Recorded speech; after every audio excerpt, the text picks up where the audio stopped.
Hello மக்களே, மீன் கடைக்கு போயிட்டு மீன் வாங்கிட்டு வந்தாச்சு. என்ன மீன் பார்த்துருவோமா? பார்த்தீங்களா, ஒரு சூற மீன் எப்படி இருக்குது பார்த்தீங்களா? சூப்பராக இருக்குல்ல. பார்த்தீங்கன்னா 150 ரூபா மக்களே. ஓகேவா? கொஞ்சம் விலை தான் அன்னைக்கு, இல்லைன்னா 100 ரூபாய்க்கெல்லாம் கிடைக்கிது.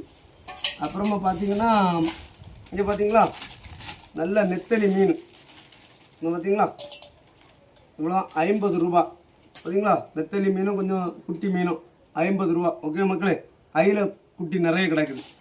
அப்புறமா பார்த்தீங்கன்னா விள மீன் இங்கே பாருங்கள், 3 விள மீன் குட்டி புதுசாக இருக்குல்ல. அந்த மீன்லாம் பார்த்துருக்கீங்களா நீங்கள்? இதான் விள மீன் சொல்லுவோம் நாங்கள். பார்த்தீங்களா, இதான் விள மீன் 100 ரூபா 3. அப்புறமா பார்த்தீங்கன்னா சாலை மீன். பார்த்தீங்களா, கொஞ்சம் நிறைய சாலை இருக்குது. பார்த்தீங்களா சாலை எவ்வளோ இருக்குது பார்த்தீங்களா? சாலை கொஞ்சம் நிறையா இருக்குது. ஓகே மக்களே, சாலை அன்னைக்கு கொஞ்சம் மலிவு தான். இவ்வளோ சாலையும் 100 ரூபா. ஓகே மக்களே. அப்புறம் பார்த்தீங்கன்னா இங்கே பாருங்கள் ஒரு கறிச்சக்கை. ஓகேவா மக்களே, 30 ரூபா.